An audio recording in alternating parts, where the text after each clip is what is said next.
Hello friends. तो स्वागत है आपका हमारी कॉमर्स सब की क्लासेस में।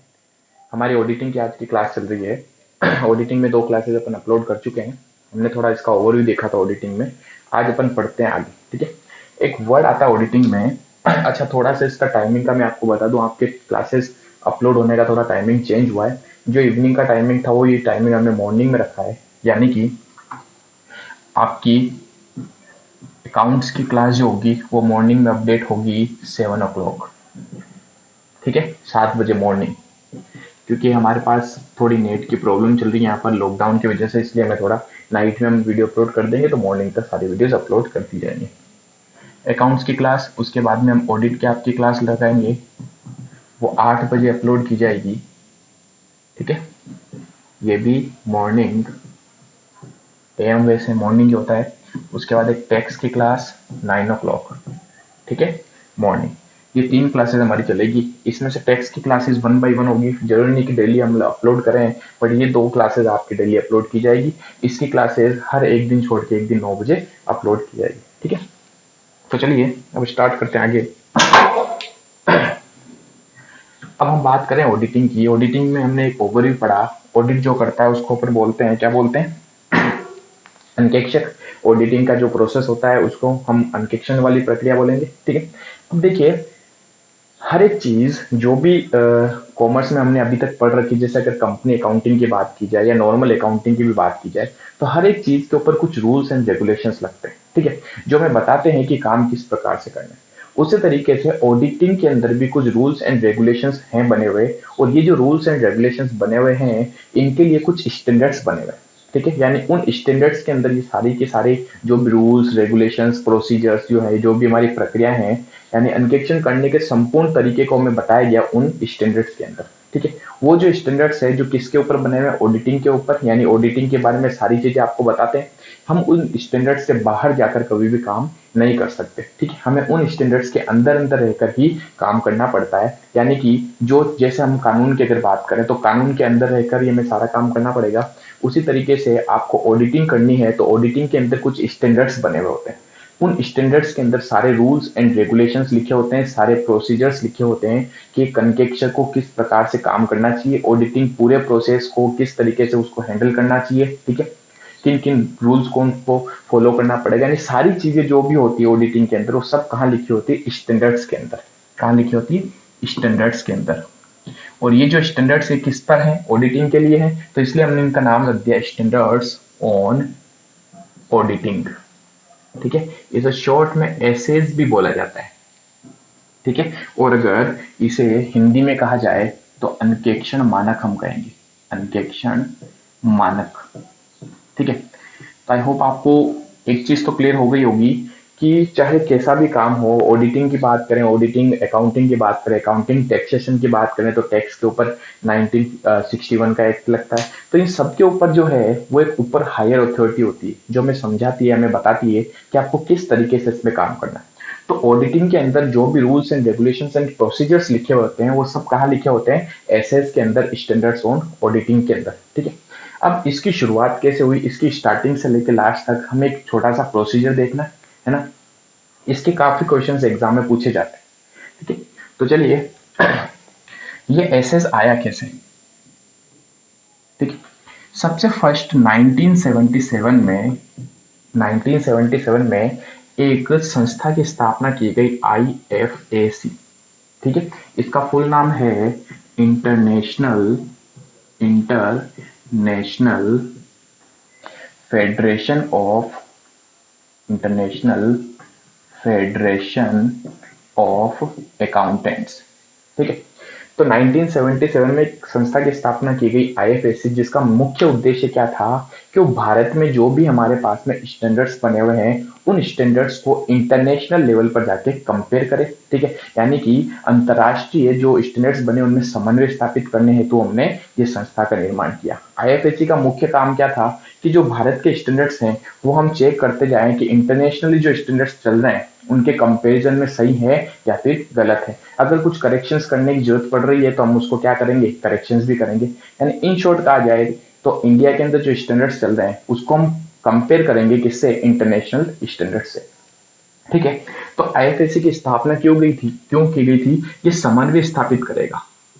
समन्वय किनके बीच में? इंटरनेशनल स्टैंडर्ड्स जो बने हुए हैं, इंटरनेशनल स्टैंडर्ड्स जो बने हुए हैं उनसे कंपेयर करेगा, तुलना करेगा, कुछ अगर इंक्रीमेंट करेगा, डेवलपमेंट जो हमारे स्टैंडर्ड्स का करेगा वो सब किसके बेस पे करेगा? इंटरनेशनल लेवल पर। तो इसलिए 1977 में आईएफएससी की स्थापना की गई। ये एक सर्वोच्च संस्था है। ठीक है। उसके बाद में एक आईसीएआई का तो आपने नाम सुना ही है। ICAI, institute of chartered accountant of India. ठीक है। जो भी हमारे अकाउंटिंग से रिलेटेड इश्यूज आते हैं, जो भी प्रोविजंस होते हैं, ठीक है, सारी चीजें हमें आईसीएआई बताता है। ठीक है। तो ये एक सर्वोच्च संस्था है। ये जो संस्था है ये आईएफएससी की एक मेंबर है। आईएफएससी की क्या है? मेंबर। तो आईएफएससी का मेंबर है कौन? आईसीएआई। ठीक है, institute of chartered accountant of India, institute of chartered accountant of India. ठीक है। तो ये हमारे पास में आईसीआई किसका मेंबर है? आईएफएससी का। आईसीआई ने 1982 में 1982 के अंदर एक एपीसी की स्थापना करी, एक कमेटी बनाई। यानी इसने, किसने? आईसीआई ने 1982 में 1982 में एक कमेटी का निर्माण किया, एक कमेटी बनाई। ये जो कमेटी थी ये ऑडिटिंग के ऊपर काम करने वाली कमेटी थी, यानी कि अंकेक्षण के ऊपर। इसलिए इसका नाम इन्होंने रख दिया auditing auditing practising committee. Practising committee. ठीक है। शॉर्ट में अगर इसको कहा जाए तो हम इसको शॉर्ट में कहेंगे एपीसी। ठीक है।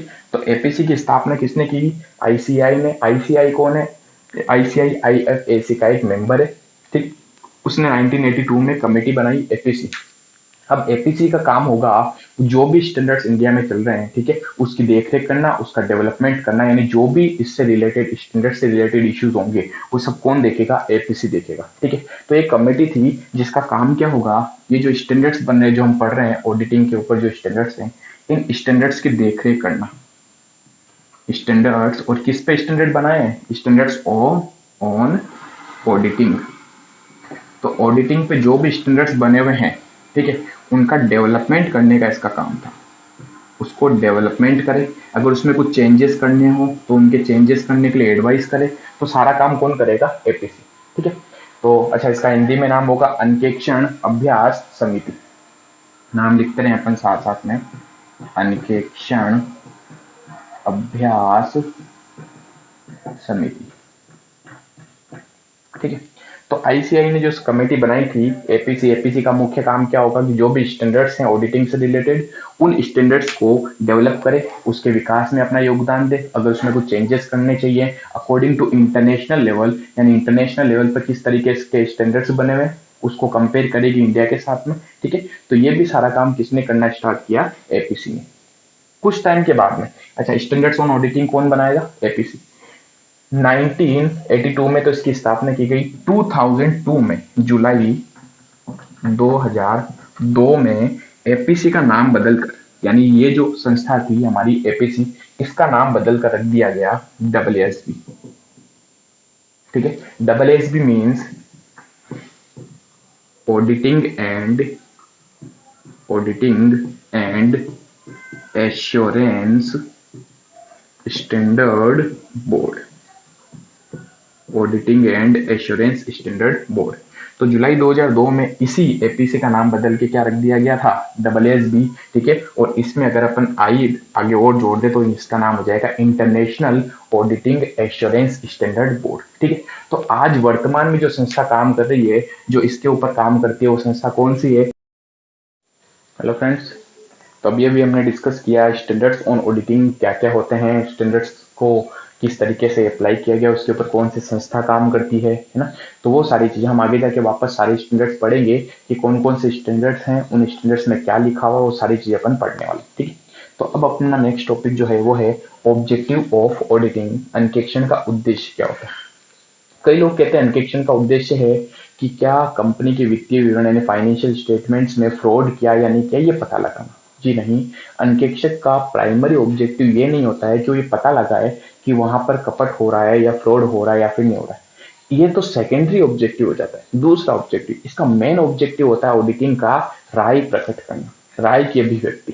ठीक है, तो दो उद्देश्य होते हैं ऑडिटिंग के। फर्स्ट उद्देश्य होगा राय प्रकट करना, एक्सप्रेस ऑफ ओपिनियन,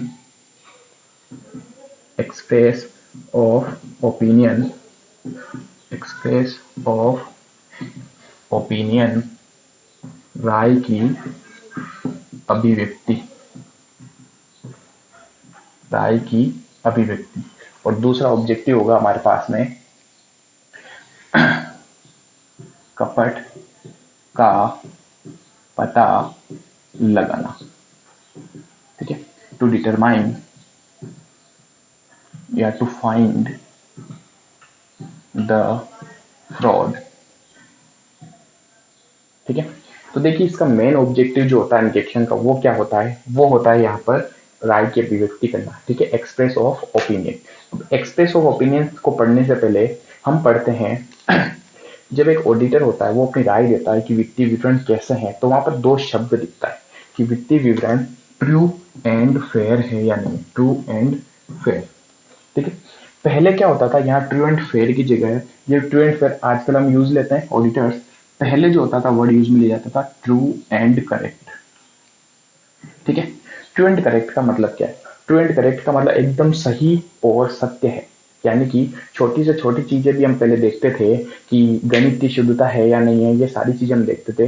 लेकिन अभी का जो टाइम है, अभी अगर गणित की शुद्धता नहीं भी हो तो भी हम कह सकते हैं कि हमारे जो भी वित्तीय विवरण है वो एकदम सत्य स्थिति प्रकट करते हैं। यानी हमें छोटी से छोटी चीज में गहनता से जाकर जांच करने की कोई आवश्यकता नहीं होती है। अगर हम नॉर्मल प्रोसीजर अप्लाई करें और नॉर्मल प्रोसीजर अप्लाई करके हमें ये चीज पता चल जाए कि हाँ नॉर्मली इनके जो भी वित्तीय विवरण बनाए गए हैं, ठीक है, गणितीय शुद्धता के अलावा, तो जो भी वित्तीय विवरण बनाए गए उसमें कोई फ्रॉड नहीं है, नॉर्मल तरीके से बनाए गए हैं, क्योंकि किसी भी चीज को छिपाया नहीं गया है, सारी चीजें शो कर दी गई हैं। तो ये जब सारी चीजें होती तो हम इसको कहेंगे कि आपकी वित्तीय विवरण true and fair conditions provide करते हैं। ठीक है, बहुत टाइम पहले क्या होता था, वित्तीय विवरणों में कुछ कपट कर लिया जाता था। ठीक है, कुछ डेटा को हेर बदल करके अपनी पूरी संस्था की स्थिति को बदल दिया जाता था। सबसे पहली बार ऐसा केस आया था जिसका नाम था रॉयल, जहां पर ये हुआ था, व्यवसाय की स्थिति पूरी चेंज कर दी गई उन्होंने। ठीक है, लाभ हानि बदल दिए, संपत्ति और दायित्व को बदल के रख दिया। वो केस था हमारे पास में रॉयल स्टीम पैकेट कंपनी। इस कंपनी ने क्या किया, अपने वित्तीय विवरण में कुछ हेरबदल करी। ठीक है, हेरबदल करके लाभ हानि को परिवर्तित कर दिया, संपत्ति और दायित्व को परिवर्तित कर दिया। तो इसमें जब ऐसे फ्रॉड आने लग गए तो इस कारण से हमारी कंपनी एक्ट के जो प्रोविजंस थे उनमें भी हमें कुछ चेंजेस करने पड़ गए। ठीक है, तो बहुत सारे हमने चेंजेस किए। उसी चेंजेस में से एक था ट्रू एंड फेयर की जगह हमने word use, sorry, true and correct की जगह हमने वर्ड को कन्वर्ट कर दिया ट्रू एंड फेयर। ठीक है, तो इसके कारण हमारी कंपनी एक्ट, ये भी क्वेश्चन बन सकता है, कंपनी एक्ट 1948 एंड 1956 में कुछ हेरबदल किए गए, 1948 और 1956 में कुछ चेंजेस लाए गए। ठीक है, तो ये एक ऐसा केस था जहां पर हमने क्या किया, हमारी छवि को छिपाया, यानी वास्तविक स्थिति को छिपा लिया और दूसरी स्थिति हमने दर्शा दी। ठीक है, तो देखिए ऐसे बहुत सारे केसेस और भी आए। तो हम बात करें फिलहाल किसकी, एक्सप्रेस ऑफ ओपिनियन की। उसके ऊपर मैं वापस एक पूरी क्लास आपके लिए बनाऊंगा जिसमें हम कंप्लीटली उसके बारे में सुनेंगे। ठीक है, तो आज देखिए राय के अभिव्यक्ति की बात करते हैं। तो एक जो ऑडिटर होता है उसको क्या राय व्यक्त करनी चाहिए कि जिन वित्तीय विवरणों का उसने अंकेक्षण किया हो वो वित्तीय विवरण सत्य और उचित स्थिति प्रकट करते हैं या फिर नहीं। ठीक है, तो इस चीज को अपने दिमाग में डाल दीजिए। अच्छा, क्या किसी भी ऑडिटर को उत्तरदायी ठहराया जा सकता है यदि उसने गहनता से जांच नहीं करी? तो क्या, या कोई फ्रॉड है जो उसने आसानी से पता नहीं लगाया, तो क्या उसके लिए उसको उत्तरदायी ठहराया जाएगा? इसके लिए उसको उत्तरदायी नहीं ठहराया जा सकता। ठीक है, ऐसा सुनिए क्यों। अगर हमारे यहाँ पर लिखा हुआ है क्लियरली कि अगर कोई ऑडिटर है, एक अंकेक्षक है, वो अगर सामान्य प्रक्रियाओं द्वारा, वर्ड यहाँ पर है सामान्य प्रक्रियाओं द्वारा, यानी नॉर्मल जो प्रोसीजर्स होते हैं उनके द्वारा अगर ऑडिट करता है, नॉर्मल प्रोसीजर, नॉर्मल प्रोसीजर से अगर वो ऑडिटिंग करता है, ठीक है, नॉर्मल प्रोसीजर्स, उससे अगर वो ऑडिटिंग करता है और अगर कोई ऐसी कपट है जो उसके सामने नहीं आ पाया नॉर्मल प्रोसीजर से, तो इसके लिए कभी भी अंकेक्षक को उत्तरदायी नहीं ठहराया जाएगा। ठीक है, इसके ऊपर भी हमारे पास में एक केस था, री किंगस्टन। ये किस केस में कहा गया था? ये केस में कहा गया था री किंगस्टन कॉटन लिमिटेड। इस कंपनी का जब केस आया था, ठीक है, तो उस केस में जो लोड थे, ठीक है, उन लोड ने ये डिसीजंस लिया था। क्या डिसीजन लिया कि अगर कोई एक ऑडिटर है वो नॉर्मल प्रोसीजर से अगर सारा काम कर रहा है ऑडिटिंग का, ठीक है, तो अगर कोई कपट है जो उसने उसके सामने नहीं आ पाया, ठीक है, तो उसके लिए कभी भी ऑडिटर्स को उत्तरदायी नहीं ठहराया जाएगा। उसके बावजूद, यानी कोई कपट रह गया, उसके बावजूद उसने ट्रू एंड फेयर की कंडीशंस वहां पर बता दी। ठीक है, तो ये केस था जिसमें हमने क्या पढ़ा कि अगर कभी भी नॉर्मल प्रोसीजर्स होते हैं, नॉर्मल प्रोसीजर्स को अप्लाई करता है। अच्छा, एक चीज और, एक ऑडिटर को कभी भी असावधानी असावधानी या लापरवाही का काम नहीं करना चाहिए। अगर उसने असावधानी या लापरवाही रखी और किसी कपट को वो नहीं देख पाया, तो इसका मतलब उससे उत्तरदायी ठहराया जाएगा। लेकिन अगर उसने सामान्य प्रक्रिया अप्लाई करी, वो सावधान भी रहा और उसने बिल्कुल भी लापरवाही नहीं करी और कोई कपट सामने आने से रह गया, तो उसके लिए उत्तरदायी उसको नहीं ठहराया जाएगा। ये ध्यान दीजिएगा। ये किस केस में आया था? री किंगस्टन कॉटन लिमिटेड में। ठीक है, तो ये कुछ हमारे पास में केस भी इंपॉर्टेंट।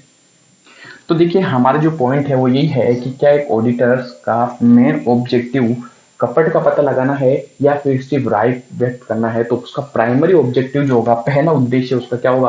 वो राय व्यक्त करेगा। किसके ऊपर राय व्यक्त करेगा? वो राय व्यक्त करेगा कि जो भी वित्तीय विवरणों के ऊपर उसको काम दिया गया है, वित्तीय विवरणों को सत्य व उचित छवि प्रकट, वित्तीय विवरणों की सत्य उचित छवि के ऊपर वो क्या करेगा? राय देगा। यानी उसका काम क्या है? वो ये बताएगा कि जो भी फाइनेंशियल स्टेटमेंट है वो ट्रू एंड फेयर है या नहीं। ट्रू एंड फेयर, यहाँ पर फेयर वर्ड इसलिए लिया गया क्योंकि अब जरूरी नहीं है कि आप मैथमेटिकल एक छोटी से छोटी चीज को भी कैलकुलेट करो। ठीक है, तो आपको इतनी सारी इन डेप्थ में चीजें जाके नहीं देखनी है। आपको नॉर्मली अपने प्रोसीजर से अप्लाई करने, वेरिफिकेशन सत्यापन की प्रक्रिया अपनाना है। ठीक है, डॉक्यूमेंटेशन करना, आपको परीक्षण करना है। इनके बावजूद अगर आपको लगता है कि एक दो छोटी मोटी प्रोसीजर्स और अप्लाई करने, तो वो कीजिए। तो इन डेप्थ जाके आपको देखने की कोई जरूरत नहीं है, जब तक आपको कपट या फिर मिथ्या वर्णन यानी कि जो भी फ्रॉड एक्टिविटी है उसका थोड़ा सा भी अंदेशा नहीं होता। अगर आपको लगता है नॉर्मली प्रोसीजर्स हम अप्लाई करेंगे और हम उसके वित्तीय विवरण को पता लगा पाएंगे कि सत्य और उचित स्थिति प्रकट करता है या नहीं करता, तो नॉर्मल प्रोसीजर से भी आपका काम चल जाएगा। ठीक है, तो ये होगा इसका सबसे first point, express of opinion, कि एक जो ऑडिटर होता है उसका पहला ऑब्जेक्टिव क्या होगा? वो ये बताएगा कि वित्तीय विवरण सही है या फिर नहीं है। इसके अंदर उसको मैथमेटिकल ज्यादा देखने की जरूरत नहीं है, उसको करेक्ट है या नहीं ये देखने की जरूरत नहीं है। उसको नॉर्मल प्रोसीजर से अप्लाई करके पता लगाना है कि जो छवि एक्चुअल में आनी चाहिए थी वो छवि वित्तीय विवरण में दर्शाई गई है। क्लियर? तो ये था हमारा फर्स्ट पॉइंट। तो वापस बताइए, ऑडिटर्स का ऑब्जेक्टिव क्या होगा? पहला ऑब्जेक्टिव होगा वो ओपिनियन देगा अपने, और दूसरा ऑब्जेक्टिव होगा कपट का पता लगाएगा। ठीक है, कपट व मिथ्या वर्णन, कपट व मिथ्या वर्णन। नेक्स्ट हमारी जो क्लास होने वाली है वो इसी के ऊपर होने वाली है।